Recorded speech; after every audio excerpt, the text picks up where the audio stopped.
The big story this morning, the world is mourning Queen Elizabeth II, Britain's longest reigning monarch. She died at Balmoral Castle yesterday, her summer residence in Scotland, after 70 years on the throne. Members of the royal family rushed to her side after her health took a turn for the worse.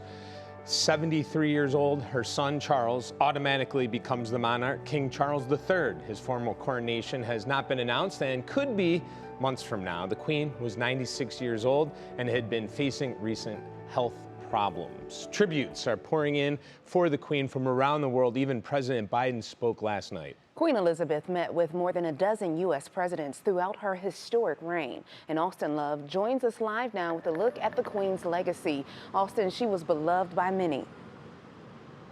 Yeah, she really was, and it really was because of that connection, as you're talking about, had a connection with so many different U.S. presidents. Seemed like she had such a connection just with the United States in general, but had a connection with so many people all across the world, everyone she came in contact with. It's definitely going to be her legacy that will continue to live on.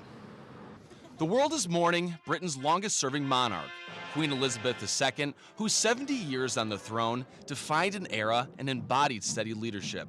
President Biden visiting the British Embassy Thursday night, expressing the condolences of a nation.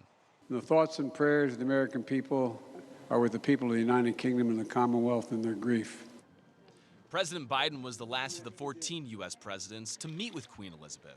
Tributes poured in from former Presidents Carter, Clinton, George W. Bush, Obama, and Trump, all honoring her legacy and dignified public persona, while noting private moments of her warmth, humor, and charm. From booming bells at the National Cathedral to a moment of silence at the normally bustling New York Stock Exchange and lowered flags, throughout Washington, American institutions and everyday Americans honoring a global icon. I loved her, I have huge respect for who she is, and just sad. From the people of UK, an outpouring of grief and appreciation for the steadfast presence in their lives. The Queen's family gathering at Balmoral Castle, the Scottish estate where she died.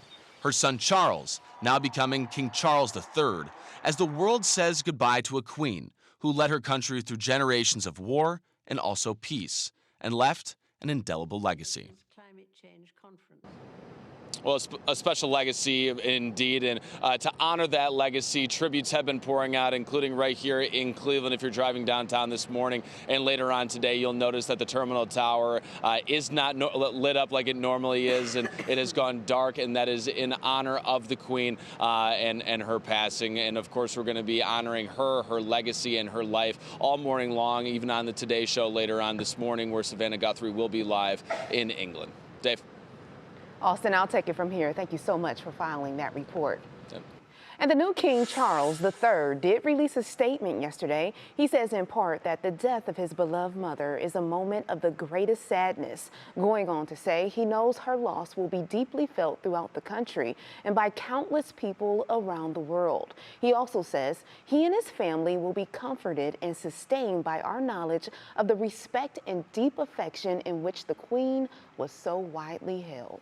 Looking ahead to today, the country begins to move forward with the new monarch. The tolling of the bell happening just about an hour ago. And at 7 this morning, the national service of Thanksgiving. At 10, the King and Queen consort will return to London for the gun salute with the new Prime Minister, Elizabeth Truss. Then at noon, King Charles will give a televised address.